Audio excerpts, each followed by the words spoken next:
Buenos días con todos, con todas. Mi nombre es Magdalena Provis, oficial de ONUCIDA para América Latina y el Caribe. Muchas gracias a todas las personas por estar conectadas en este espacio de diálogo que organizamos desde ONUCIDA en el marco del Día Internacional por la Salud de las Mujeres. En este día, que fue propuesto en 1987 por la Red de la Salud de las Mujeres Latinoamericana y del Caribe, que se conmemora, por supuesto, todos los 28 de mayo. Estamos hoy en un momento complejo. Estamos y necesitamos seguir impulsando los compromisos con la igualdad de género y los derechos de las mujeres.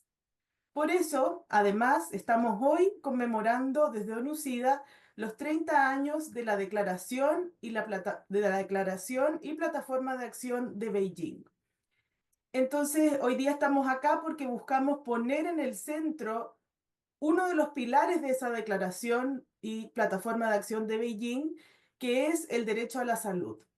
A 30 años de ese llamado, desde ONUCIDA queremos invitarles a reflexionar sobre el camino recorrido, visibilizando los avances logrados y también los desafíos que persisten.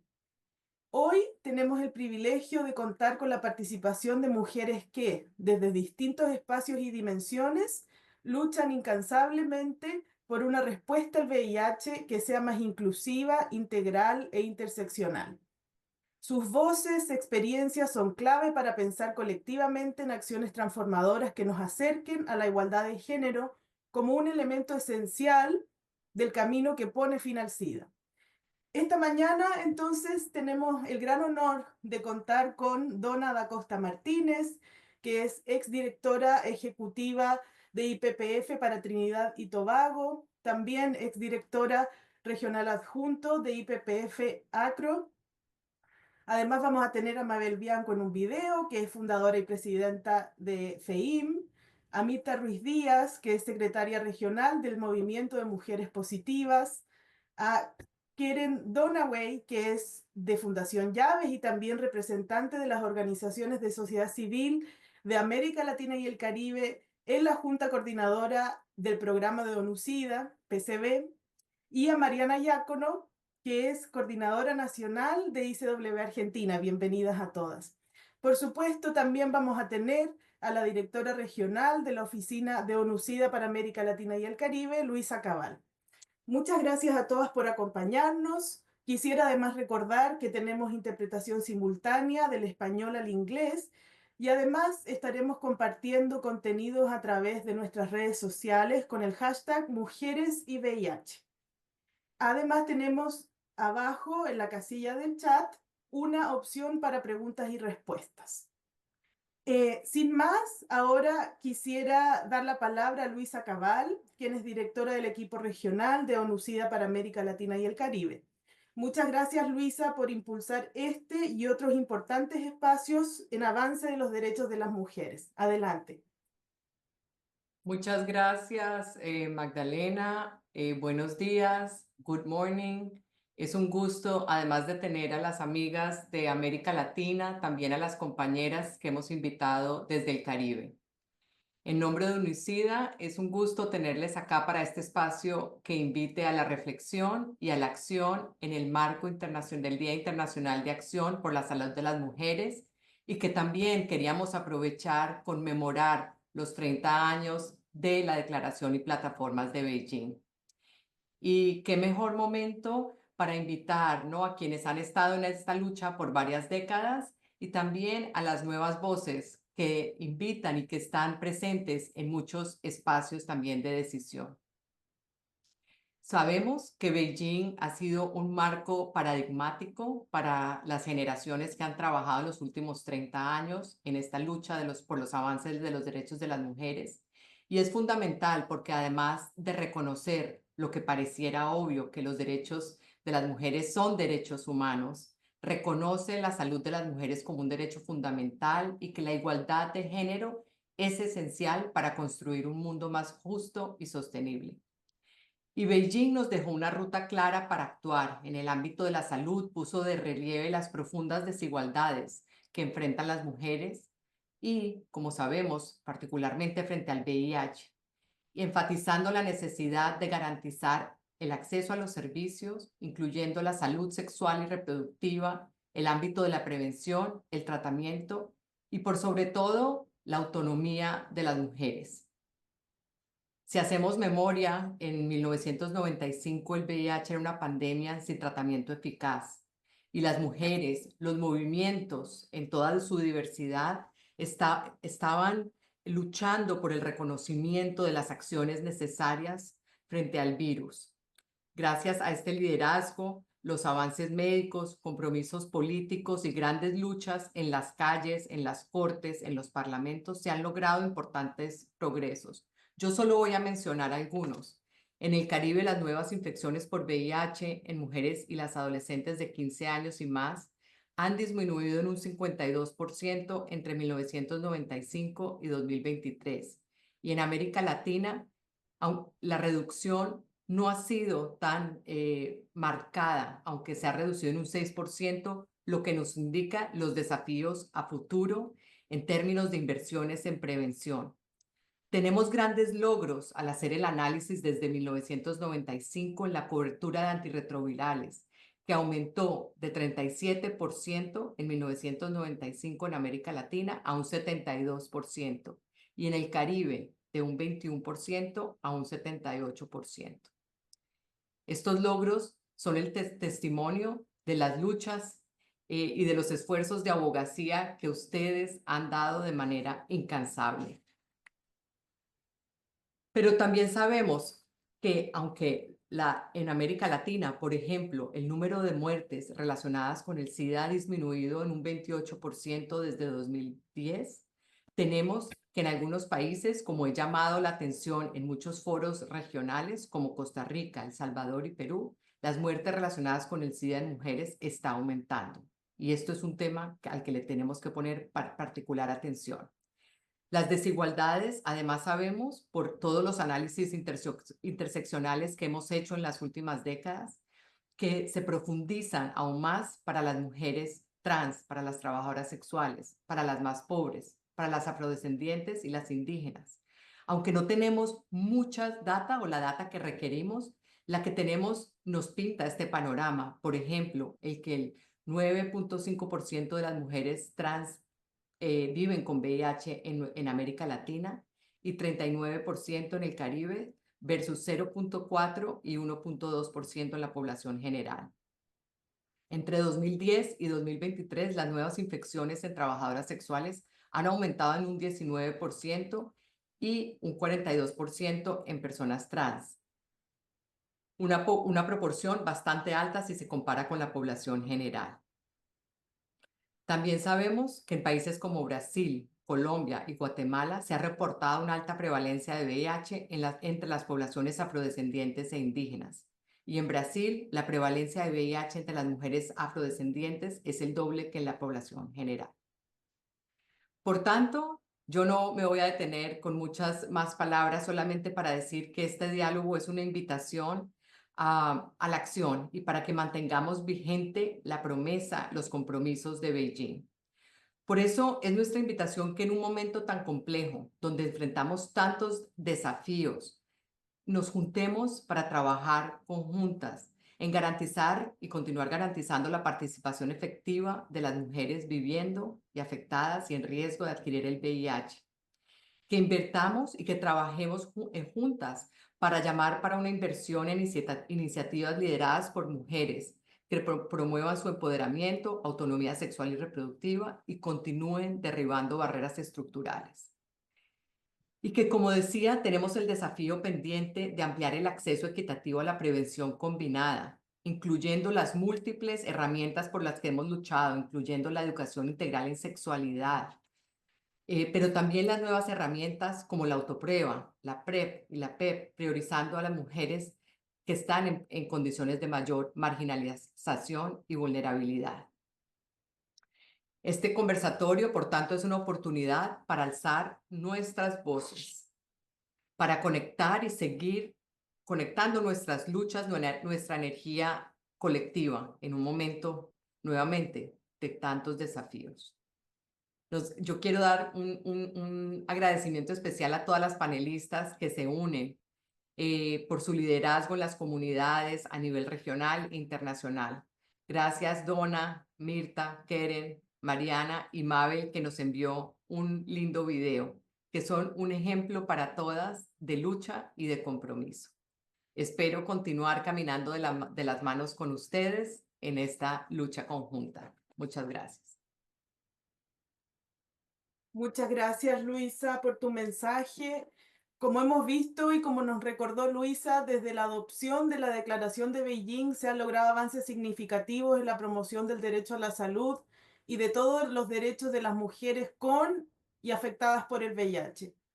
Como mencionamos al inicio, para profundizar en estos logros alcanzados y en los desafíos que aún persisten en las distintas dimensiones de la respuesta al VIH, vamos a abrir ahora el espacio para tener este conversatorio a través de este panel y vamos a tener el privilegio de escuchar las voces y testimonios de mujeres lideresas en la respuesta al VIH en nuestra región. Las panelistas van a tener 5 minutos para compartir sus experiencias. Yo les voy a hacer señas a través de la cámara, pero estamos muy interesadas en escucharlas. Así que no se preocupen si se pasan un minutito. Ahora vamos a partir entonces con Donna da Costa Martínez, que ya comenté que fue exdirectora ejecutiva de IPPF Trinidad y Tobago y también fue directora regional adjunta, fue exdirectora regional adjunta de IPPF Acro. Muchas gracias, Donna, por acompañarnos. Queremos saber desde tu perspectiva, y a 30 años, ¿cierto?, de la Declaración y Plataforma de Acción de Beijing, y considerando tu trayectoria en la defensa de los derechos de las mujeres a la salud y después de todo lo logrado, ¿qué mensaje darías tú hoy a las mujeres líderes que siguen promoviendo los derechos de las mujeres y específicamente el derecho a la salud para mantener la relevancia de esta agenda en este contexto actual? Muchas gracias, Donna, por acompañarnos. Thank you, Magdalena. And I say good morning to all my colleagues, most of whom I know. And it is a privilege for me to join this esteemed group to be able to bring my viewpoints across on this very important day. I was thinking back just now of Louisa's open introduction when she started, when she talked about the strides that we have made. Strides in maternal health, strides in gender-based violence legislation, new infections have decreased, and so on. Yet we ask ourselves, 30 years later, we are still fighting for the most basic of our rights. Access to healthcare, the freedom to make decisions about our bodies, and the ability to secure a future for the next generation of women and girls. So that what we are seeing is that this fight is really far from over, and we still have resistance everywhere. I think, therefore, it calls all of us in the women's movement to remain vigilant and to maintain our relevance in this challenging context. We must be relentless in reshaping the narrative. We must demand policies grounded in human rights, not outdated ideologies, right? We must amplify the voices of those who are affected, not just in the meeting rooms. We have work to be done outside of the meeting rooms, but in legislative halls. And also importantly, I think we must make it impossible for decision makers to ignore us. And I think we do that very well in this region. So that the fight for women's health rights must be intersectional. LGBTQI women in the Caribbean continue to face discrimination in healthcare settings, limiting their access to essential services. Many countries still lack legal protections against healthcare discrimination, leaving LGBTQI individuals vulnerable to the stigma and inadequate care. If we are really serious about gender equality, we must ensure that every woman, regardless of sexual orientation or gender identity, has access to safe, respectful, and comprehensive healthcare. We've seen the reports. A UNDP report highlighted that LGBTQI individuals in the Caribbean face systemic exclusion from healthcare services with no official statistical data tracking their health outcomes. We saw a UNFPA report as well that notes that many Caribbean countries lack broad anti-discrimination legislation protecting vulnerable groups, including LGBTQI individuals, from healthcare exclusion. We also have a study on discriminatory laws in the Caribbean, which shows that archaic legal frameworks continue to restrict access to sexual and reproductive health services, disproportionately affecting LGBTQI individuals. And we also have a UNAIDS report that has been actively advocating for gender-sensitive health policies and accelerating action for women's health.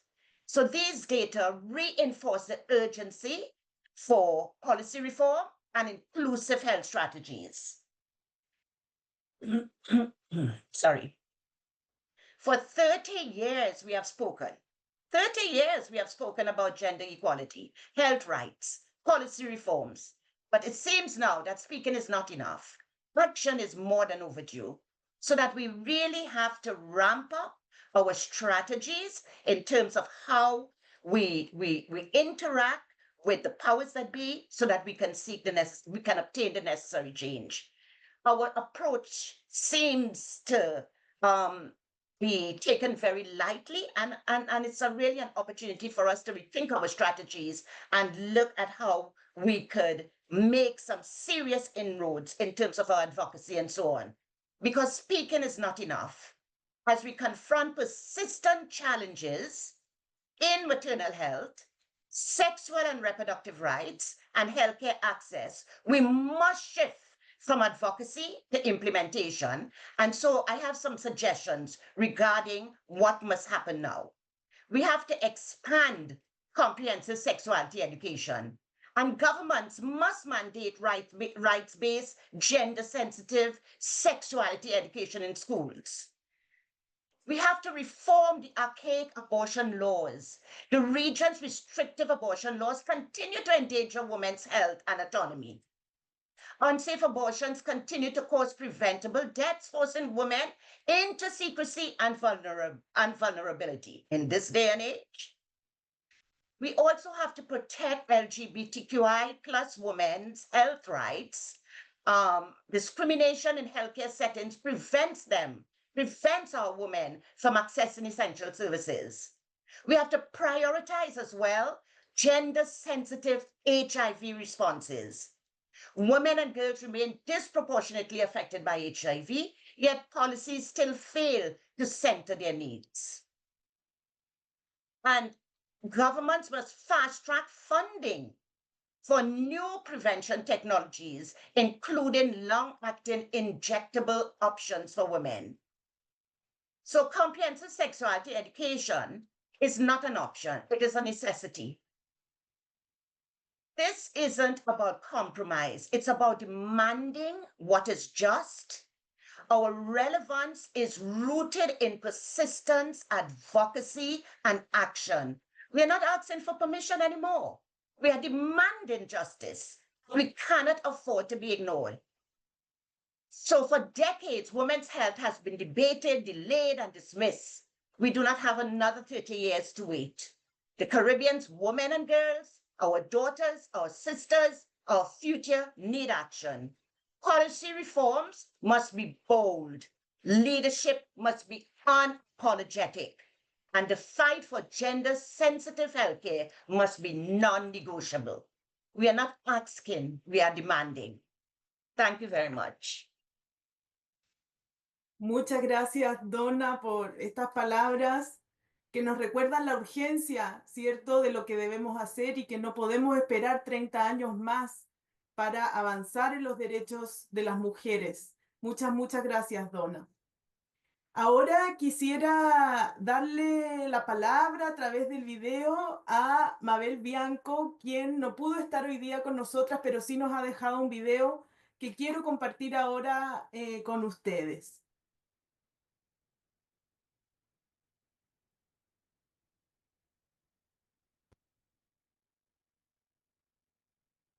Solo por favor, si me pueden confirmar que se ve.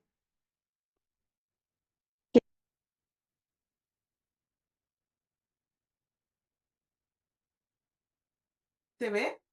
Perdón, es que Sí, no les veo. sí. Súper.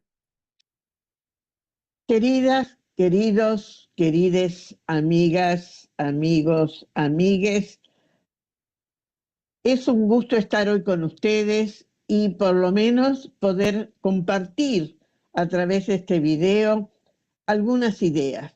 Como ustedes saben, hace 30 años en Beijing logramos un programa de acción formidable, claro, muy ambicioso, pero tenemos que ser ambiciosas y más las mujeres, ¿no es cierto?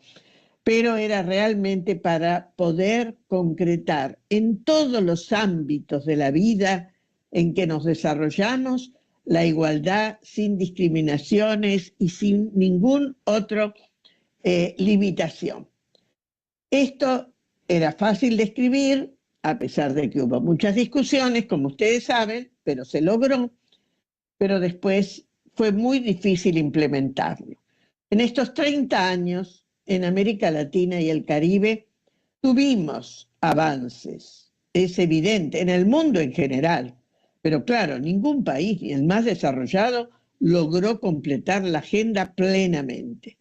Pero en nuestra región los retrasos en algunos aspectos fueron mayores, por distintos problemas, ya sean algunos o los más importantes de tipo políticos, pero también hemos tenido problemas económicos, de crisis. En nuestros países las crisis económicas, políticas se enlazan y la verdad que nos generan grandes problemas. Sin embargo, a los 30 años tenemos que decir que en la mayoría de los países hubo grandes adelantos, y adelantos que significan realmente mejoras para la vida de mujeres y niñas. Pero en algunos países también, como pasa en el caso de mi país, de Argentina, lamentablemente, con cambio de gobierno que tuvimos en diciembre de 2023, estamos ante un retroceso muy grande.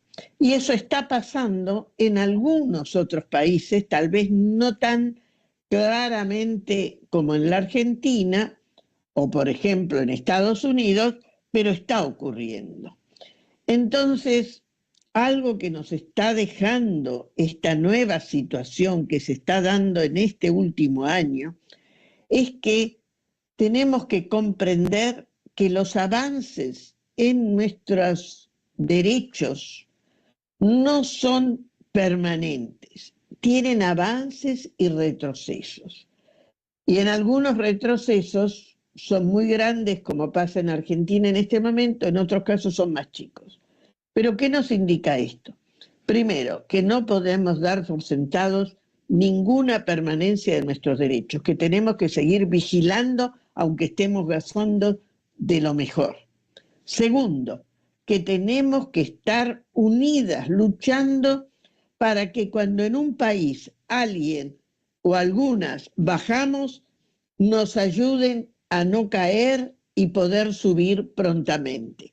Para esto creo que es muy importante las denuncias que hacemos frente a estos que fueron compromisos internacionales que firmaron nuestros países y que ahora están no cumpliendo. Entonces, por eso lo de unidas, porque si nosotros logramos estar juntas y tener esas voces que cuando en algún país hay retrocesos denuncian y nos ayudan entonces a que ese retroceso sea revisado y en lo posible superado, es la única forma que vamos a poder realmente sostener esto. Quiere decir que el Beijing más 30 nos está dejando una nueva experiencia de decir cómo tenemos que juntas luchar para que nuestros derechos no se caigan, porque nunca más queremos retroceder, ni un paso más atrás. Pero para eso la lucha es muy grande y debemos de fortalecernos. y debemos de unirnos más y de ver cómo podemos lograrlo en la mejor forma posible y con alianzas nuevas tal vez, pero que nos fortalezcan. Muchas gracias.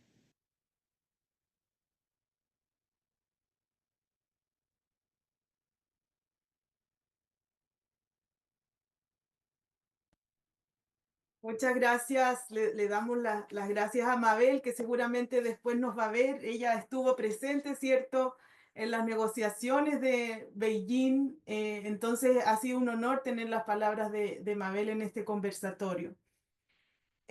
Ahora, para seguir con estas intervenciones y también tomando en cuenta la urgencia que nos comentaba, ¿cierto, Donna?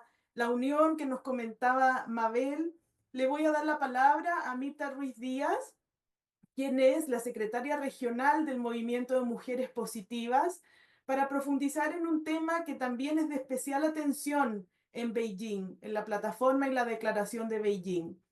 Se incluyó ahí, Mirta, hace 30 años el compromiso de reconocer las necesidades específicas de las mujeres con VIH e implementar programas que se adapten para abordar la violencia contra las mujeres. Entonces quería preguntarte, Mirta, 30 años de esos compromisos, ¿cuáles creen ustedes desde el movimiento que son las 3 recomendaciones clave para abordar la violencia contra las mujeres con VIH y que puede ayudar a los países a avanzar en ese sentido? Muchas gracias, Mirta. Gracias por la invitación.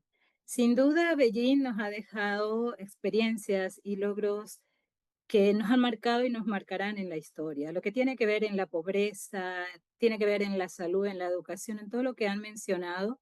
Las compañeras, creo que Beijing es una plataforma que realmente es fundamental.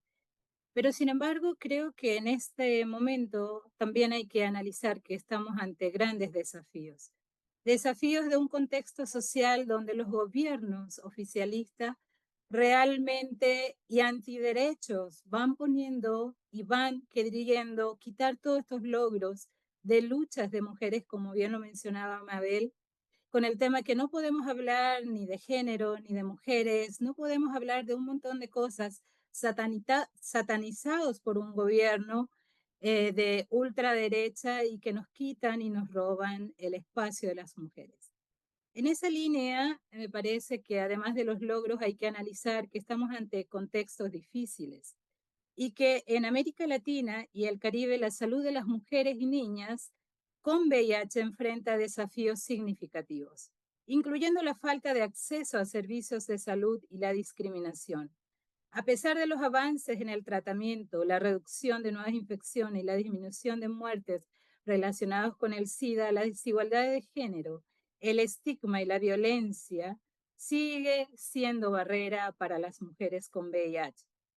Si marcamos 2.7 millones de la cantidad de personas con VIH que existe en América Latina y el Caribe, podemos analizar y tenemos información de que el 31%, 35% de esa cantidad responde a las mujeres. Eso habiendo hecho, como mencionaba Luisa, habiendo hecho estudios. Sin embargo, nos falta, y creo que ahí tenemos como falta de evidencias de poder demostrar que efectivamente estemos dentro de los 35%. Si hiciéramos un estudio mucho más amplio hacia todas las mujeres, de cuántas mujeres tenemos VIH, creo que el margen sería diferente. Y en esa línea, tanto el Movimiento de Mujeres Positivas e ICBW hemos realizado un estudio para demostrar las evidencias. Lastimosamente, por cuestiones de recursos, no hemos podido llegar a todos los países. Ojalá pudiéramos tener, pero llegamos a 4 países, a 200 mujeres, de Bolivia, de Honduras, de Guatemala, de Panamá y Paraguay. Ese estudio fue llevado a cabo por el movimiento EICW, en donde uno de los principales hallazgos de este estudio es que no existe una sola o 2 formas de violencia, sino que existen un amplio espectro y formas de violencia que afectan a las mujeres con VIH. Podemos mencionar algunas de esas violencias del cual nos habla el estudio. Uno tiene que ver con la violencia familiar e interpersonal, violencia en los derechos sexuales y reproductivos, violencia en el sistema de salud, violencia económica, violencia a la falta de confidencialidad, del diagnóstico de VIH, violencia laboral, violencia obstétrica, violencia sexual, violencia psicológica, violencia patrimonial, violencia simbólica, y entre estos podemos ir mencionando tantas otras violencias.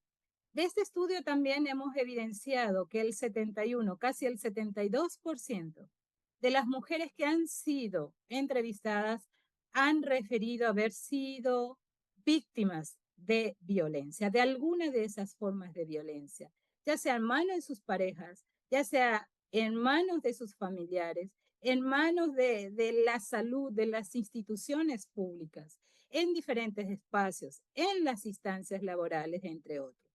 Entonces, también uno de los resultados que más nos llama la atención es algo que responde a un discurso que venimos llevando desde el movimiento, que las mujeres con VIH tienen un diagnóstico tardío.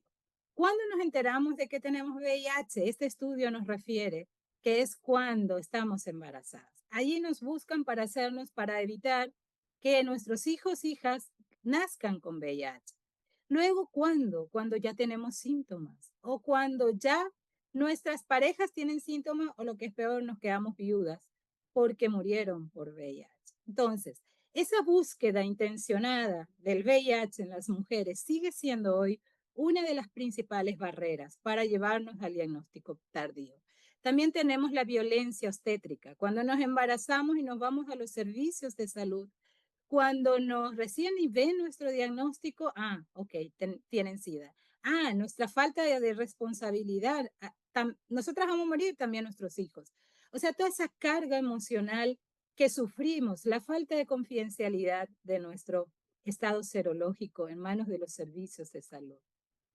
Entre otros, podemos decir un montón de situaciones que nos afectan a las mujeres. Acceder a un trabajo. He leído hace poco, creo que OMS ha publicado la precarización laboral de las mujeres. En el caso de las mujeres con VIH, eso es mucho más grave. ¿Por qué? Por el estigma y la discriminación de contratar o de permanecer en un lugar de trabajo por el solo hecho de tener VIH. Eso agrava más la situación económica o muchas veces seguimos viviendo y conviviendo con nuestros agresores porque dependemos de ellos económicamente. Algo que salió también fundamental en este estudio es el cuidado de las mujeres. Hoy hablamos mucho del autocuido, del cuidado y vamos peleando por ese cuidado para toda la población. Las mujeres con VIH primero pensamos en nuestras parejas, en nuestros hijos, en nuestros entornos, en todo, y al final del día, si nos toca, pensamos en nuestra salud. Entonces consideramos que todas estas cuestiones que afectan a las mujeres es mucho más y se agrava mucho más cuando somos mujeres con VIH. Y a eso sí le sumamos, somos mujeres con VIH pobres, somos mujeres con VIH negras, somos mujeres con VIH trans, somos mujeres, o sea, vamos sumando nuevamente estos factores que nos marcan más la desigualdad entre todas las poblaciones. Ante todo esto que he mencionado, me gustaría dejar 3 recomendaciones a tu pregunta, Magdalena, que nos parece que podemos llevar a las acciones ante estos y estas evidencias que hoy nos muestra nuestra realidad. Recomendaciones clave para avanzar en la prevención y respuesta a la violencia contra las mujeres. Consideramos fortalecer el estudio, la recopilación y análisis de datos, tanto de las mujeres como y cuántas estamos adquiriendo VIH, y también hacer de nuestra situación real como mujeres con VIH en este gran contexto y amplio debate de mujeres, ¿no? Para identificar patrones y desigualdades, porque eso de que el Estado hoy nos sigue obligando y que hace una violencia hacia las mujeres es negar que las mujeres tenemos el mismo derecho a la prevención, al diagnóstico, al testeo temprano en todas nuestras edades.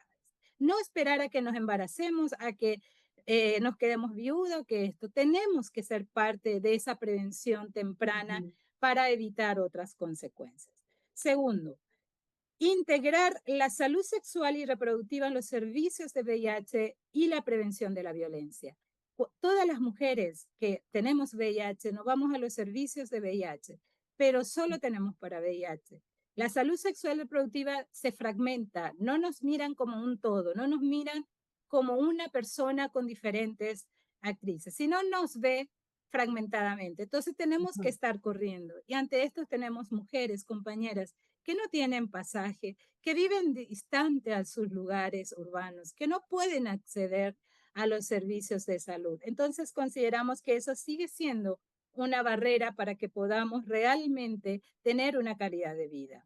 Y tercero, fortalecer la participación de las mujeres con VIH en su diversidad, en el diseño, implementación y monitoreo de programas de políticas. Cuando hablamos de participación, no estamos hablando de esa participación de vengan y participen acá, no, que escuchen nuestras voces, que tomen en cuenta que nuestra experiencia de mujer, de vivir, de trabajar en 30 años, puede aportar hoy a eliminar la transmisión vertical de niños, del VIH hacia nuestros hijos. Si nos incorporan desde el vamos las mujeres, vamos a evitar. Si nos incorporan desde el vamos a las mujeres, vamos a evitar la violencia que estamos viviendo. Y también eso. Queremos participar activamente con voz en todos los espacios que tienen que ver de los mecanismos de coordinación país, de los ministerios y mesas de diálogo de mujeres donde se hable de las mujeres. Debemos participar activamente. Y un llamado tanto al Estado como a las agencias, que realmente nos escuchen y nos incorporen desde el vamos para dar respuesta efectiva. Gracias.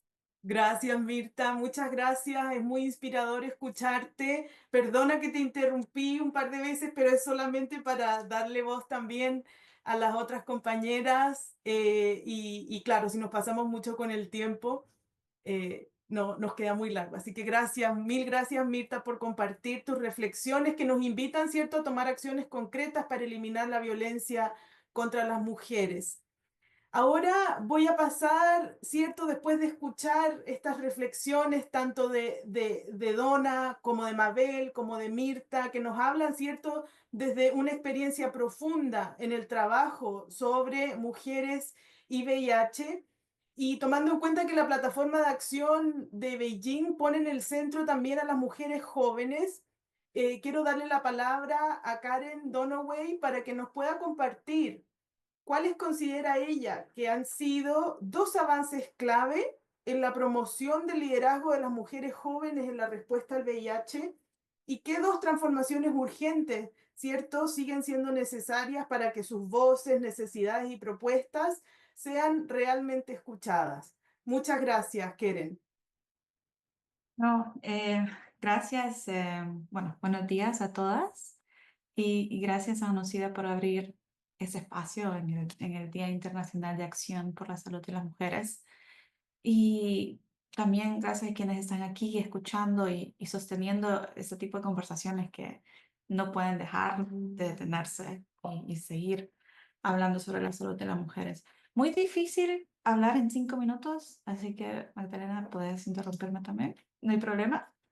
Y me presento muy rápido, mi nombre es Keren, tengo varios sombreros. Soy la oficial de Programas Globales de ICW. También colaboro y apoyo a la incidencia política y a comunicaciones en Fundación Llaves en Honduras. Y también soy parte de la Delegación de América Latina y el Caribe ante la Junta Coordinadora de UNOCIDA, que en otras palabras es casi la Junta Directiva. Y la verdad, no les voy a mentir, ha sido un reto enorme asumir este rol en un momento tan atravesado de destrucción y tan cargado en un contexto geopolítico donde todos los retrocesos se sienten y se ven por todos lados, donde las políticas se endurecen, donde los presupuestos ya no solo se reducen y se recortan, sino simplemente están desapareciendo por completo. Y lo que más ha crecido es la censura. Y a pesar de eso, una cosa que me ha dado este rol y que me ha recordado es que el liderazgo también de las mujeres jóvenes aunque pueda incomodar, es necesario. Y sigue todavía abriéndose paso con mucha fuerza, incluso en espacios hostiles, ¿no? Y hablando de Beijing, y a 30 años de Beijing, también nos toca reconocer lo que se ha logrado. Y es complicado hablar de los avances y es más complicado hablar de los avances sin temor de que puedan desaparecer mañana, pero hay avances. Y un cambio importante que puedo hablar, y es un cambio que lo he visto, puede mejorar, pero hay que reconocer que sí ha sido un cambio bueno, es que muchas mujeres jóvenes hemos dejado de ser vistas como beneficiarias o simplemente como historias de vida. Ahora somos reconocidas como lideresas, con voz propia y nuestro expertise es solicitado. Como desde organizaciones como Llaves o redes como ICW, desde alianzas estratégicas nacionales, regionales o afuera, se ha logrado hacer ruido de nuestras agendas en estos espacios. Y también hemos dejado claro que sabemos lo que necesitamos y que no vamos a esperar a que otros hablen por nosotras. Eso también lo quiero conectar al segundo avance, que es que se ha invertido en nuestro liderazgo. Y los programas de formación política feminista, por ejemplo, que han sido impulsados por socios como IPPF, han sido claves. Y han sido claves porque no solo nos han informado, sino que también han podido ayudarnos a desarrollar nuestras capacidades para incidir, para ocupar espacios y ocupar puestos técnicos, para participar en comités internacionales y aportar desde un conocimiento situado.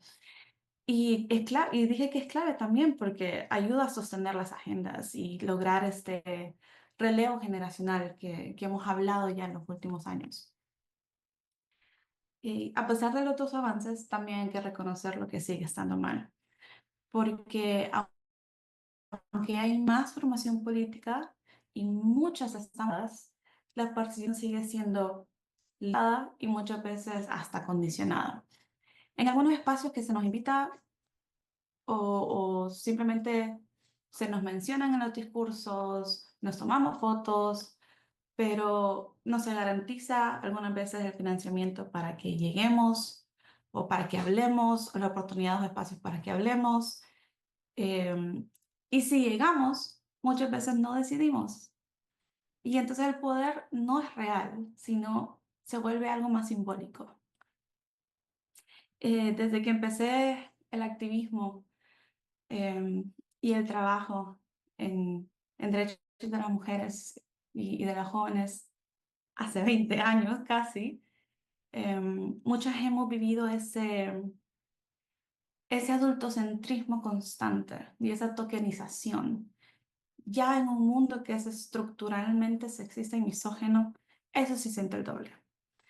Y solo estar en esos espacios es importante, levantar la mano, hacer una intervención clara, decir algo que incomoda, también puede ser un punto de inflexión. Y es por eso importante seguir hablando de estas participaciones algunas veces limitadas o condicionadas. Porque si no hay recursos, no hay presencia. Y sin presencia, nuestras demandas no se pueden registrar. Y la segunda barrera que no puedo dejar de mencionar a 30 años de Beijing es que estamos viendo un retroceso profundo y crudo en la salud pública global. A inicios de este año hubieron varias consultas sobre cómo se está afectando la eliminación de fondos. ONU-SIDA lideró una consulta con sociedad civil, otras redes y organizaciones también empezamos a documentar lo que se está viviendo. Y lo que se documentó fue claro y es que cuando cuando falta el dinero, lo primero que se recorta es el enfoque de género. Se corta el acceso a tratamientos, se recorta los espacios y se recortan las voces de las mujeres. Y lo documentamos y está pasando. Y en nuestra región, una de las preocupaciones más fuertes que han expresado las mujeres es la inseguridad económica, que muchas veces nos empuja a situaciones de violencia e incrementar la vulnerabilidad. Termino en un minuto. Ya voy. Eh, todo bien, gracias. y en algunos contextos, en la consulta de UNOCIDA también lo dice, que hasta el 55% de los servicios de atención a la violencia de género fueron suspendidos en la región al principio del año. Y voy a terminar con lo que también está pasando en muchas organizaciones de mujeres. Y es que se han visto obligadas a decidir dejar de hablar de género, de sexualidad, de autonomía, modificar todo su lenguaje feminista o quedarse fuera de los fondos y ya no ser elegible. Y es aquí donde Beijing tiene que marcar un antes y un después, ¿no? No puede ser un aniversario simbólico. Y si las promesas que se hicieron hace 3 décadas van a seguir siendo discursos o por fin se van a convertir en real compromisos, que son compromisos reales, ¿no? Porque si lo que se prometió era justicia, participación y acceso, tenemos que dejarlo que solo esté en papel. Gracias, Magda. No, gracias a ti, Keren, por resumir también cómo es importante que las mujeres jóvenes estén incluidas en la respuesta al VIH, no solo con presencia, sino que también con toma de decisión. Ahora, después de escucharlas y de estar muy inspiradas escuchándolas, vamos a pasar también a otra dimensión central que está ligada a la dignidad, al bienestar y a la autonomía de las mujeres con VIH y el ejercicio pleno, ¿cierto?, de sus derechos sexuales y reproductivos. Ahora vamos a escuchar a Mariana Iácono, coordinadora de ICW Argentina. Muchas gracias, Mariana, por estar hoy con nosotras. Y en todo este contexto, ¿cierto? Y cómo marcamos este hito hoy en el aniversario del 30 de la Declaración de Beijing, ¿cómo ves tú que son los 3 desafíos prioritarios en tu visión? Yo sé que es muy difícil priorizar, ¿cierto? En este contexto, pero ¿cómo deben ser estos abordados para asegurar que las mujeres con VIH disfruten plenamente de sus derechos sexuales y reproductivos? Muchas gracias, Mariana. Muchas gracias, Magda, Luisa, compañeras. Bueno, feliz Día Internacional por la Salud de las Mujeres, ¿no? En esto que nos toca pasar, que bien mencionaba Keren. Estaba pensando cuando hablaban 3 desafíos, tendría que decir 103 desafíos, porque estamos bastante complicadas. Pero escuchando a las compañeras pensaba en un desafío como estigma y discriminación, sigue siendo una deuda pendiente.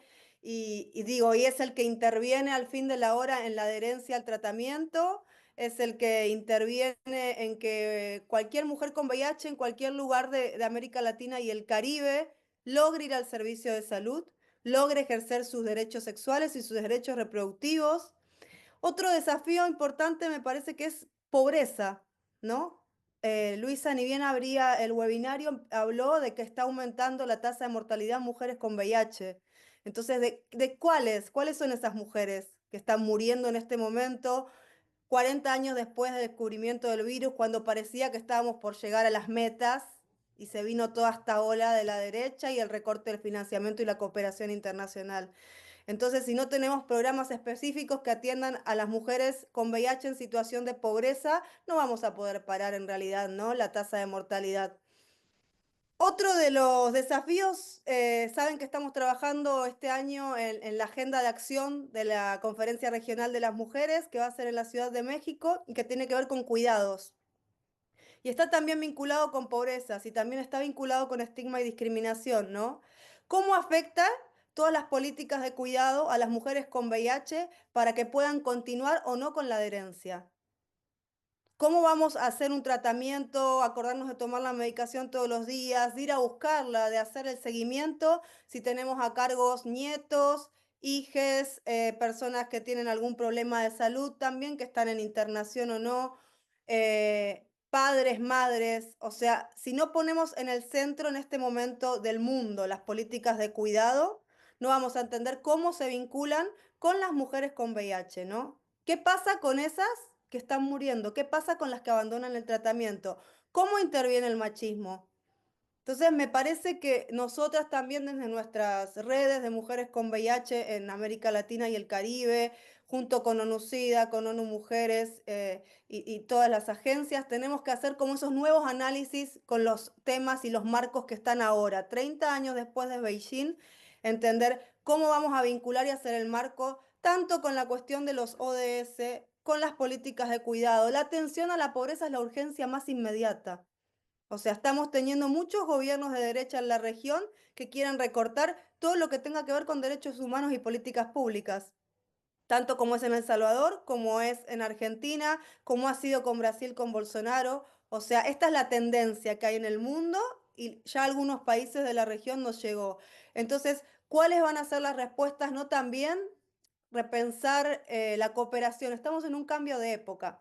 Nos vamos a dar cuenta más radicalmente en 10 años cuando lo podamos estudiar desde otro lado, pero estamos en un cambio de época donde las Naciones Unidas se están reestructurando, donde la cooperación va a jugar otro rol y no vamos a saber quién manda hasta dentro de unos años. ¿Va a mandar China o va a seguir mandando Estados Unidos a las políticas globales? Entonces, en ese marco, nosotros vamos a tener que hacer incidencia para seguir sosteniendo nuestra defensa de derechos humanos, teniendo en cuenta los desafíos estos. Va a continuar el estigma de discriminación, si no va a haber salud pública y no va a haber políticas fuertes de cuidado, va a aumentar la tasa de mortalidad en mujeres. Las mujeres somos las que sostenemos el mundo, las mujeres somos las que nos encargamos de que una casa funcione y que se reproduzca la clase trabajadora, ¿no? Entonces, si nosotros no hacemos eso, al capitalismo también le va a joder, hablando mal y pronto, en que eso no ocurra. Entonces tenemos que pensar en esos desafíos, ¿no? Pobrezas, políticas de cuidado, estigma, discriminación, y le voy a sumar acceso a tratamiento, porque con estos gobiernos que tenemos de derecha que hacen recortes en salud, seguramente todo el acceso a la salud y universal, que es una ganancia y un recorrido que hemos tenido de lucha, las redes de mujeres con VIH y personas con VIH, está en peligro, está en riesgo. Lo vivimos cada día en Argentina, pero también se vive todos los días en todos los países de la región. Nada, desde ICW tenemos solidaridad con todos los gobiernos antiderechos y con nuestras compañeras que siguen en pie de lucha en los países que les tocan estos gobiernos. Y también solidaridad en este Día de la Salud de las Mujeres para ver cómo sostenemos el programa conjunto de Naciones Unidas, que sabemos que está en reestructuración y que va a tener un recorte del 50% de empleados.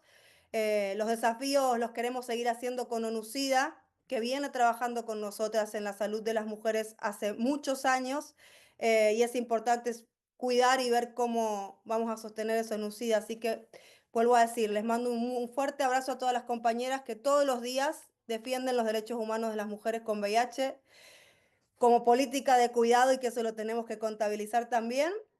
Y muchas gracias por este webinario en nuestro día. Gracias, Mariana. Muchas gracias por esa visión amplia, ¿no? De dónde tenemos que avanzar y porque a pesar de que es difícil priorizar, ¿cierto? Los puntos clave donde consideran que debemos trabajar más fuerte. Ahora, para finalizar, estamos súper bien en la hora. Le quiero dar la palabra a la directora regional de ONUCIDA para América Latina y el Caribe, agradeciéndole también, ¿cierto?, por impulsar estos espacios en la región que son clave para el avance en la igualdad de género. Gracias. Adelante, Luisa. Bueno, yo quería agradecerles a todas las panelistas por esta conversación y por inspirarnos de verdad en estos momentos tan complejos y tan difíciles para decir que no estamos solas y que esta lucha no nos vamos a dejar vencer por los desafíos que tenemos. Y creo que es el estar juntas en solidaridad y el estar juntas, juntos y juntes con otros movimientos. Es el recordar que en esa unión y en esa solidaridad es que lograremos realmente sobrepasar muchos de los desafíos.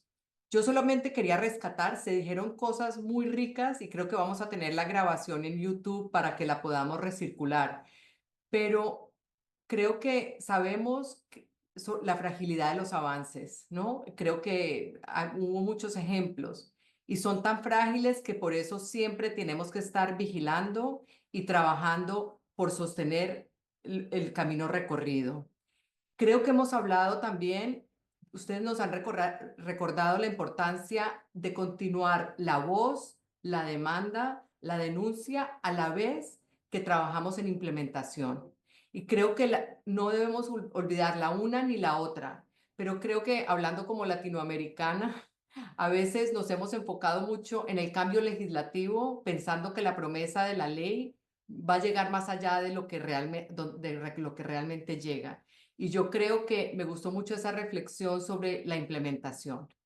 Cómo nos unimos para garantizar y demandar esa implementación. Tocamos muchos temas y les agradezco por recordarnos que tenemos que seguir peleando por hacer vigente las respuestas frente a la violencia tan generalizada en nuestra región, en que la promesa de la educación sexual sigue vigente y que sabemos los cambios tan transformadores que trae y seguir trabajando en esto. Nosotros llamamos la atención sobre los temas de lo que llamamos los habilitadores sociales. Los habilitadores sociales como la lucha contra el estigma y la discriminación, contra la violencia. Estos temas de habilitadores son fundamentales y creo que Mariana nos recuerda uno de esos que es a garantizar, ¿no?, la igualdad y la no discriminación en los servicios de salud, por ejemplo, pero también en todos los ámbitos. Y menciono en particular esto porque sabemos que los países que son receptores de fondos del Fondo Mundial estarán revisando los recortes en las subvenciones.